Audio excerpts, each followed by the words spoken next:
Hello? Hello? Hello?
Mama T.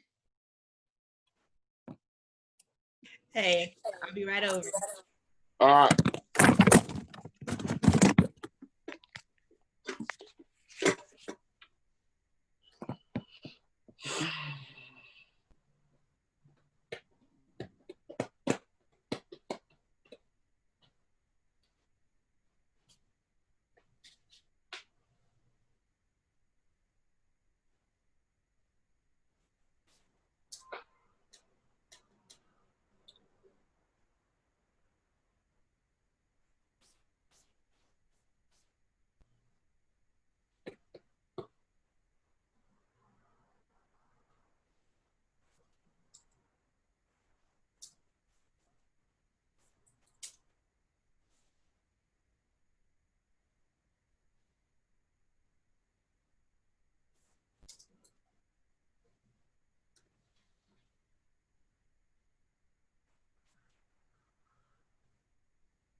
Rock the blue and gold. Rock the blue and gold. Rock the blue and gold.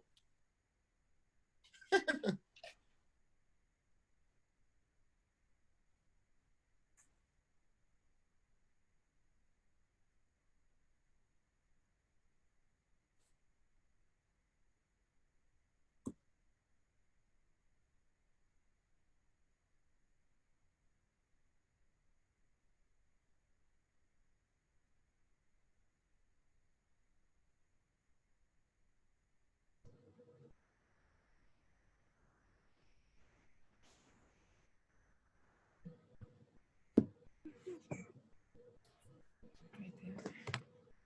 Sitting in plain sight.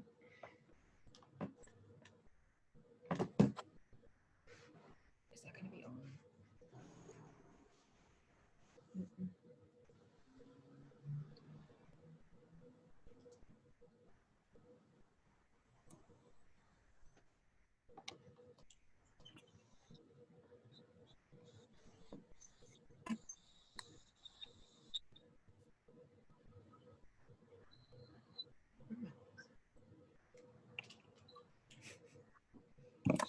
Good, not the other ones. You ready? You see my message?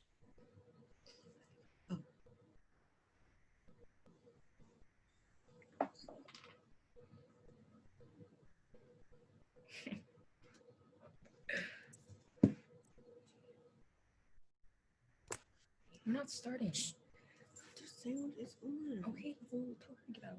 Sure, I'll sort it out. Okay.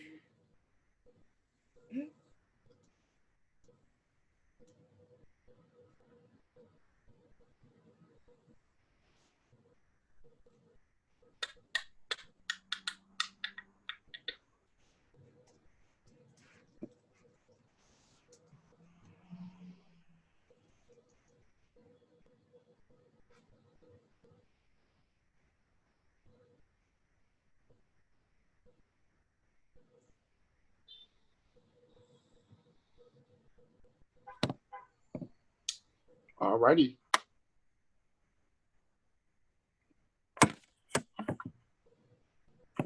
I'm just getting set up here. Okay. Are we ready, Mama T? Yes.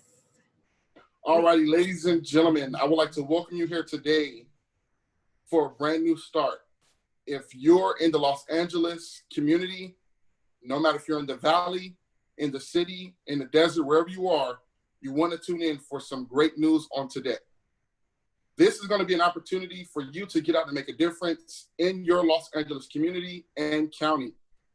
Ladies and gentlemen, today is going to be a big announcement for one of our people from LACD representing the Los Angeles, let me say this one more time, the Los Angeles Communities College Trustees Board. One of our very own is going to be running for the first seat. And this person, I have the experience that I can tell you firsthand that there is so many words that we can describe this great woman by, so many that I can't even create one. You're just going to have to see the work and how the professionalism comes out of this lady. My experience with her comes from Crenshaw High School, which means that she knows the importance of academics and education to our community and students. We always talk about the elementary level, the middle school level, and the high school level, but how often do we talk about the college level? Well, right now she is a principal. Let me say that again. She is a principal in Los Angeles, which means that she is grooming our students to go to the next level. So she knows what she's doing. My experience, I first met Miss Tunson. Charne Tunson is her name. Let's let it be known. Charne Tunson, don't forget it. You will see it on the ballot. Do not forget it. Starts with the C first name. T is the first letter in the last name. Let's not forget. I met her by her being the activities administrator at Crenshaw High School, where she played a big role in our students and teaching us how to be leaders now and for the future. What she did was groom our students to make sure that we are ready to be prepared for the workday, for school, for home, for everything. That mentor-like, mother-like type that you need, that's Mama T. So without further ado, once again, our candidate for the Los Angeles Community Board of Trustees, seat 1, Miss Charne Tunson. Thank you so much, Gustyn, for that phenomenal introduction. I'm very humbled and excited to be here today to announce my official candidacy for the Los Angeles Community College Board Trustees, seat number 1. So you will see, as Gustyn stated, that I will be on the ballot. I will be the first seat on that ballot. There are 4 available positions, and my name will appear for seat number 1. But if you just remember Principal Tunson, you'll be good to go. So again, I want to thank Gustyn for being here to support me in making this announcement. And I also want to thank 2 very special young ladies that are also joining us on our panel for tonight. The first young lady who is seated right next to me is Shanel Tunson. Shanel Tunson is a freshman who will be attending San Jose State University in the fall, virtually, of course. She's also my daughter, and I thought that it would be really good to get her perspective and to have her involvement in this campaign, because it's about our students, and really, if we support them as they are entering their college journey, then they will more likely be more successful. I also would like to welcome Kiki Oneal. And Kiki is also a freshman this year, and she'll be attending Pierce College out here in Woodland Hills. And so I thought it would be interesting to just get the perspective from a student who will be attending one of the community colleges that I plan to serve, as well as the perspective of a student who will also be attending college in the fall. So I want to turn it over to Shanel, who is going to facilitate just a couple of questions. And then if you have any questions, you can type them in the chat box if you're on our panel, if you're on our live Zoom. If you're on Facebook, please type it in the comments. And if I don't address it here, I will be sure to respond to your comments directly on Facebook. So thank you. All right, so first, can you just share a little bit about yourself for everyone? Yes, so as Gustyn talked a little bit about, I'm an educator. I've been in education. This is my 22nd year that I will be celebrating, and I started off as a teacher at the very school where I graduated from Crenshaw, and I transitioned into the charter world and served as an administrator, and as well as coming back home to Crenshaw, where I served as an administrator for about 3 years. And that is where I met Gustyn, and then came full circle and spent the last year serving as a principal of a small charter school in the Los Angeles area. And all throughout my educational career, I've been an advocate for students and an advocate for staff, and making sure that our students receive the very best education and resources and materials that they can possibly receive. I'm a mom to 3 fantastic children. Shanel, who you see here, is entering college. I have Chloe, who graduated from high school 2 years ago, and actually attended a specialty trade school for some time. And I have a son, Sean, who's starting 8th grade at Hill Charter Academy out here in Woodland Hills. Again, he also will be attending virtually. And I am also a wife to Charne Tunson. We've been married. We'll be celebrating 20 years in a couple of weeks. And I am a dog lover to Marmaduke and a hamster mommy to many. Okay, those of you that know me may have heard of my hamster stories. But aside from that, I'm just really passionate about advocating again for our youth and for our teachers, particularly our youth with disabilities, as well as our English learners, and really supporting our teachers who should be classified as essential workers during this time. And you'll hear more about that as we travel down this campaign journey. All right. So what made you want to run for this position? Well, after serving in primary and secondary education, I realized that we work so hard as school teachers and administrators to get our students to that final line, which is graduation day, to walk across the stage and to receive their diploma. And then a few years later, we kind of have lost the kid, you know, whether or not they've dropped out or maybe have made a life change or a career change. I feel like that there needs to be an additional layer of support for our students between the time that we say goodbye to them on that graduation day and the time that they journey into adulthood. And so I thought, what a better place to start than at the community college level. And, you know, our Black and our brown kids make up the majority of students who attend community college, yet their success rate is far below what it should be. And so we have to really start to pay attention to the needs and figure out what it is that we can do to support the successful completion of this next phase of life for our students. Because at the end of the day, these are our future leaders, our future president, you know, our future secretary of education, you know, our future doctors and lawyers. And if we are dropping the ball with them from high school to the next phase, then we in actuality are diminishing that pool of talent for the future.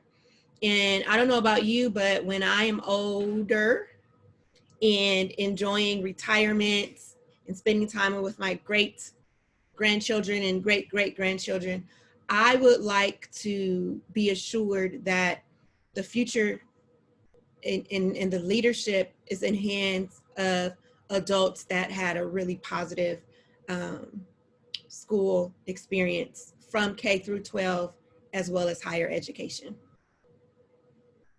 And then why do you believe that you are qualified for this position? I think it's really simple. For me, I've always been an advocate. I've always been an advocate for students. I've always been an advocate for staff that I've had the pleasure of serving. And this advocacy needs to continue on at a higher level. Having the experience working with secondary schools, I've been able to identify some gaps and put my expertise and support staff and parents and families to get their students through that hurdle. But now I believe I bring an insight to the community colleges that can help create a transition of students from graduation onto their next level. And I think that a lot of times, you know, they'll say that you're too close to the issue, or, you know, you need to take a step back, a step outside, or get some outside feedback. And I think that I have that to offer. Whenever I would work with my high school teachers, I would always say, well, we need to collaborate with the middle school teachers so that we're on the same page for what it takes to prepare students for that high school level. And so I believe that by me collaborating with the community colleges and bringing the high school sector to them, then we can work together to make sure that our students are prepared and ready for this next phase on their journey. All right, so now we're gonna have Kiki ask a few questions about community college. Hi. So my first one is a lot of kids, especially graduating high school, don't really know what path they want to take, what they want to major in, and what they want to do after high school or after college. So, what are some ways that community college can help us lead us in the right direction, like myself included, and a lot of people that are going to community college, especially now because with the whole situation, I know there are more people that are just really confused and in the time like this. Yeah, Kiki. I think it's important that community colleges really spend time helping students explore their gifts and their talents in order to identify possible career pathway. You know, a lot of times in high school, there's a big push for college and career readiness, but we say that, but I'm not sure that we do an adequate job on the secondary level, ensuring that our students are career ready. How many times have you heard of an individual graduating from college and then they're kind of stuck, like, oh wow, I don't know what I want to do with my life? It's important that we spend time, you know, freshman year, even maybe over the summer that they're coming into college during the summer bridge programs or orientations, and spend some time talking about career and career exploration. And so I would like to see community colleges really put an emphasis on that. That way, as students are completing their core content areas, they also have the time to explore different career pathways, so that when the time comes to transition to the 4-year college or university, they can find, number one, the college that's going to most appropriately meet their needs, and they're not just applying to college for popularity's sake or what they think is the best, but it's actually a more informed decision.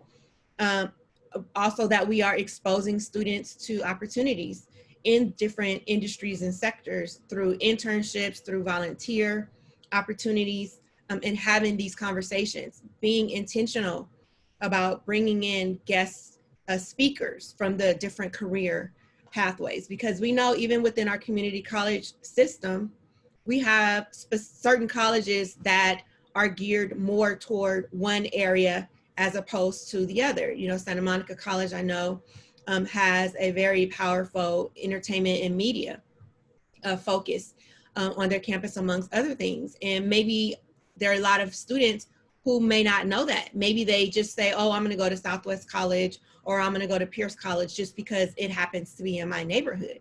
But if you truly have an interest in a particular field, then that will help you also make a more informed decision.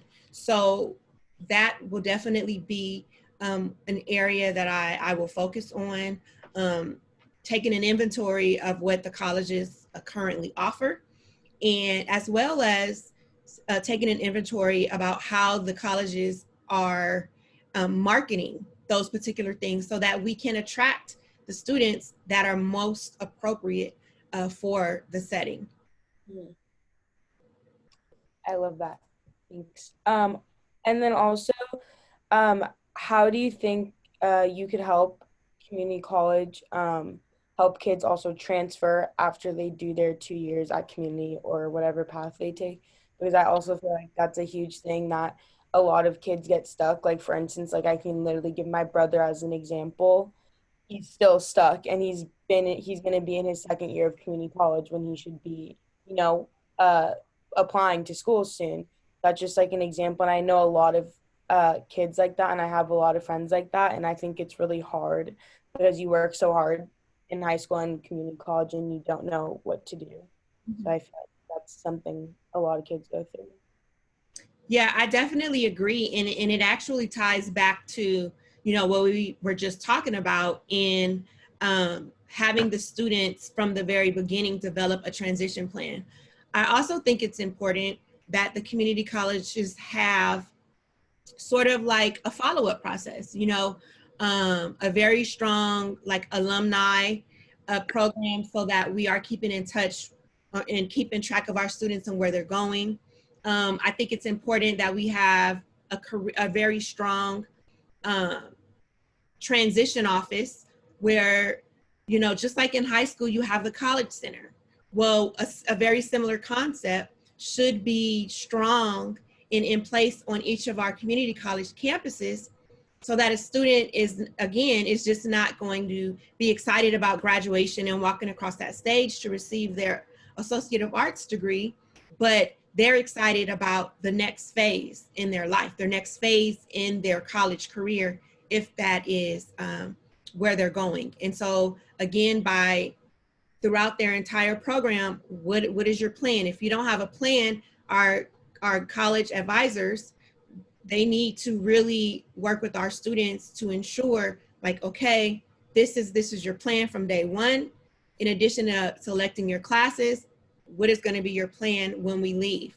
And then it's up to the community colleges to develop and foster those relationships with the four-year colleges and university. Again, just how I talked about how the community college should be reaching down to the high school and collaborating, the same thing, the community college should be reaching up to the four-year colleges and universities and also collaborating and developing that pipeline so that our students can transition from high school to community college to four-year college, university, and on into the work industry.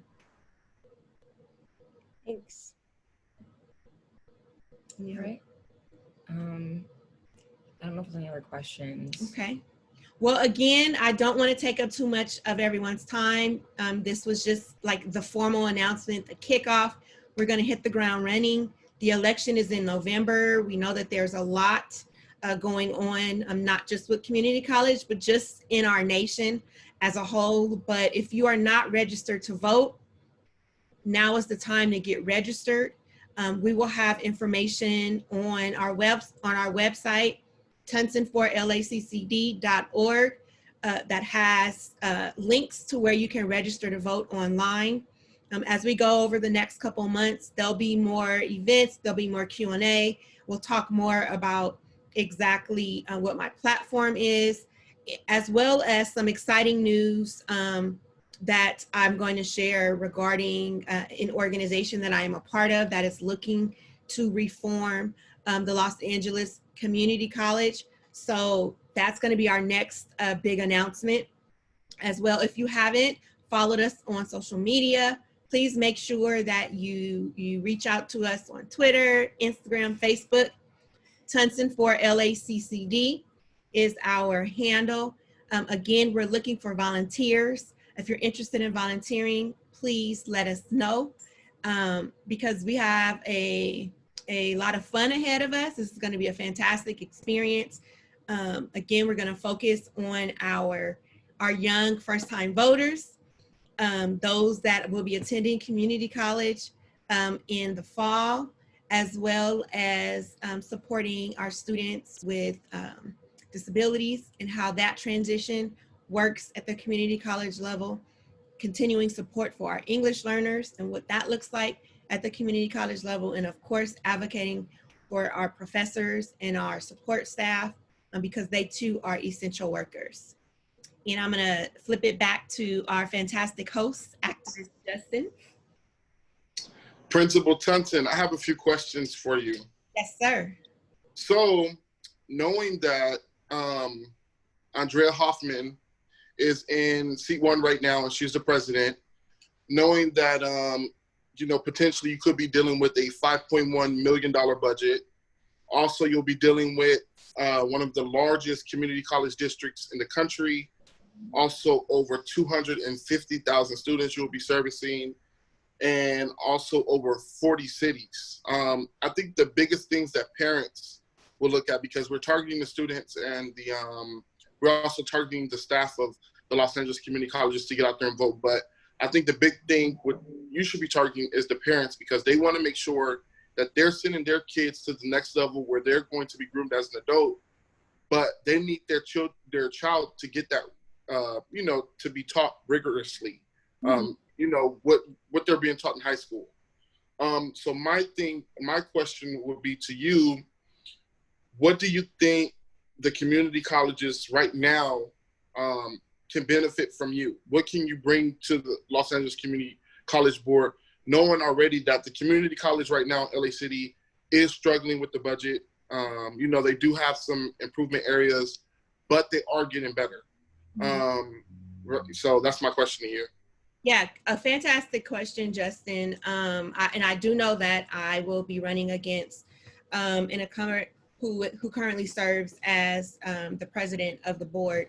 I think one of the challenges with the Los Angeles Community College District is that we tend to see the same group of individuals that have been there for a while, and there's been quite a few challenges. You mentioned, a couple there, but I come from the school of thought that if you keep doing the same thing over and over and expect a different result, then that's the definition of insanity. How can we expect change if we aren't bringing in fresh individuals, fresh meat, with ideas, having a very diverse board? That board should reflect the student population that it serves. And currently there are no African Americans on that board. Currently there is only one female representative on that board. And the student representative that is currently on that board has not been treated with the respect and dignity that he deserves. And personally how much I empower students to advocate for themselves. Right. And there's a lack of transparency. I believe that, because COVID-19 has forced school closure and distance learning, it has forced that board to be more transparent. The board meetings are now recorded and are up on the YouTube channel for individuals to review. But prior to that, there were a lot of things happening behind the scenes that the public was not privy to. I imagine that a lot of the constituents weren't even aware of, the Los Angeles Community College Board District. We always hear about LAUSD and LAUSD board members.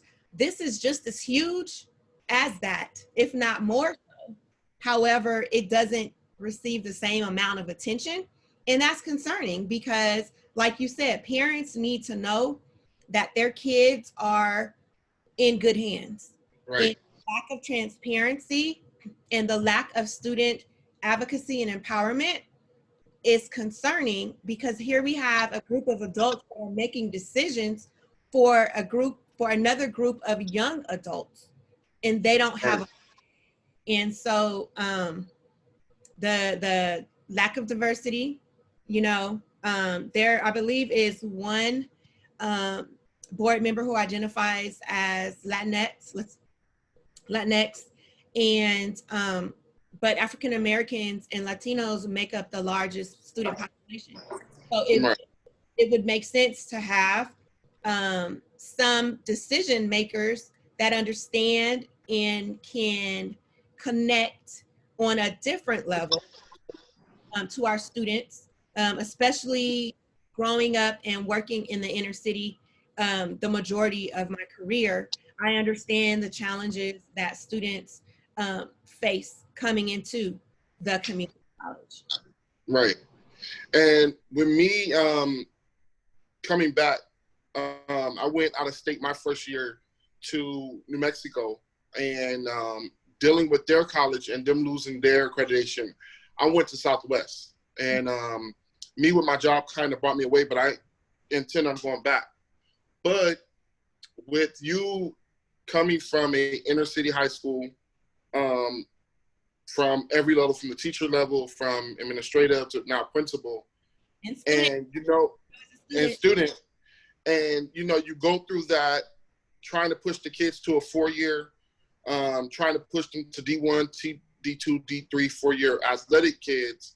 You have some of those kids who, get deterred, and they don't know how good of an opportunity it could be to go to those good community colleges, because there are some very good performing community colleges, like you already said. Santa Monica is #1 in the country for transfers. Yep. And to top schools, UCLA and Berkeley and different schools who can compete. So my other question to you would be, why is this trustee board important to the community college? what do you think? What do you think this board should be doing, other than, you know, what's already out there? Because like you said, nobody really knows about this board. A lot of people probably, like you said, it's not really diverse, so they make their own rules. And I don't know if you've ever been to Southwest, but Southwest is kind of like Crenshaw. It's a lot of, you know, Black culture there, but you can tell from the administrators there that they don't have that, they can't communicate with that. So why do you think it'll be important for you as a Black strong woman to be a part of that board, and what should the board be doing? Yeah, definitely some great questions. And so I think to respond to your question about people don't understand how great of a community college system we have. You know, you talked about Santa Monica College. Just like in the school districts, you know, I struggled or got frustrated with how there could be two schools right next to each other with the same kids, but one would be performing significantly higher than the other. And so what needs to happen is more transparency and more collaboration amongst the colleges in the district. If we have Santa Monica College that has this success and they're #1 in the country, what is Santa Monica College doing that, you know, LACD College is not doing? What Right. can we learn from Santa Monica College? Maybe LACD College is excelling in one area where maybe Santa Monica College could use some improvement. So we need to start to talk to each other. And that is the job of the board, to facilitate these conversations with the colleges, with the presidents and the administration on those campuses. Also, it goes back to our board can empower the students. What are the concerns of the students? I am not in community college. My daughter is not in community college, but we have a stake in it because her best friends are attending community college. You know, there's a community college in my neighborhood. So it's up to all of us to support community colleges. It's just as important. And like you said, the D1 for sports, you know, transitioning to other schools, there's so much more to community college. For some kids, they graduate from high school, they're just not ready for real world, whatever that looks like. And so they're like, okay, I'm gonna just go to community college with no Right. direction and plan. And then I think that's where you fall into where the community college mimics the high school culture. And so we need to respect and empower and uphold these community colleges in the same highest esteem that we do the four-year colleges and universities. You should be able to go to a community college and receive the same quality and rigor of instruction that you could receive at a USC, a UCLA, a Pepperdine, whatever the case may be around Los Angeles. Right. And I think that's what everybody looks at. For example, for going to Southwest versus going towards LA Valley College is a total different culture shock. And it's not because of who the students are, but it's because who are your instructors. Mm-hmm. Going to Crenshaw and then going to Beverly Hills High School, the teaching is different. So you have your parents, you have different tiers. You have your parents, you have your students, you have your staff, and then you have your administration staff there on campus. How would you handle the request if approached by individual or special interest groups like, let's say, if it was a sorority group or a football group, if they had a complaint or if they had a suggestion to the board, knowing that the board is that leadership group that can change a dynamic of multiple schools and not just one? How would you handle those requests and or complaints? Yeah, it's all about collaboration. And with every decision that I've ever made, whether I was a classroom teacher or an administrator, it was, is this what is best for students?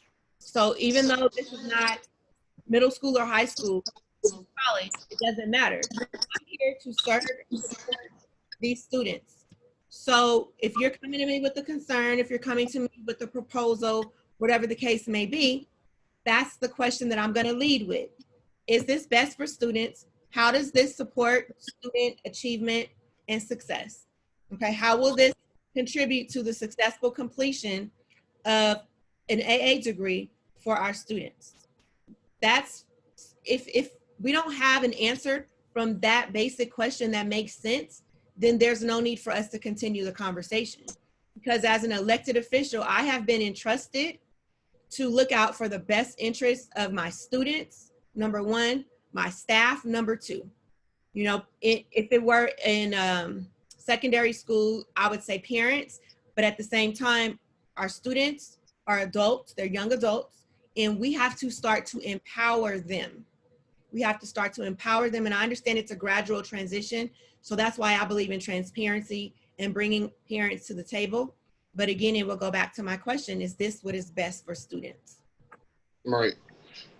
And I Well, think that's all I got for today. Okay. I'm gonna question in the box, Justin. It says, students that make it to college coming from low performing schools traditionally have a difficult time transitioning to the rigors of college.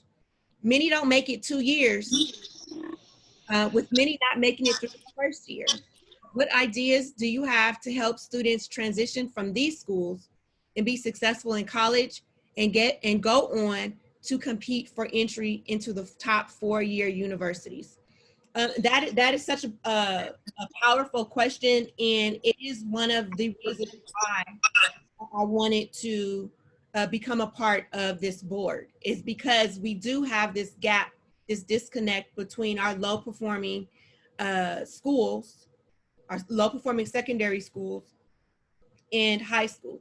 And so going back to making sure that we have adequate career exploration early on, figuring out what is it that the student wants to do in life, making sure that their courses align to that, making sure that we have the guidance and support on campus, whether it's career guidance, academic guidance. And I believe in the power of the dual enrollment program, where the colleges offer courses to high school and middle school students on their respective high school and middle school campuses. What this does is, number one, it exposes the students to what is expected of a college student. Because let's say you're in 8th grade and you're taking a college counseling class. The professor is going to come in and treat you as if they're a professor, but understanding that, yes, you're still an 8th grade student, but now you're being exposed to what it means to be a college student early on. So that is one. Number two, it can also help to free up school sites personnel with the college courses. So for example, let's say if students are taking a college Spanish course or a college history or maybe an English course, the school then can free up an English teacher to come in and act as a support. Maybe they want to offer a transitional English class or maybe a remedial English class. And so the sky is the limit as to what we can do when we put our mind to it. And it's important that the board knows the needs of the students that we are going to be inheriting when they graduate from high school. And we start to support those students. We reach down and we support them well before they step foot onto one of the community college campuses. So again, I want to thank you all for tuning in. I'm very excited about this journey. If you have any questions, please feel free to reach out to me via social media, email. Everything is Tunson for LACCD. And I look forward to seeing you all at our next gathering. Have a fantastic evening.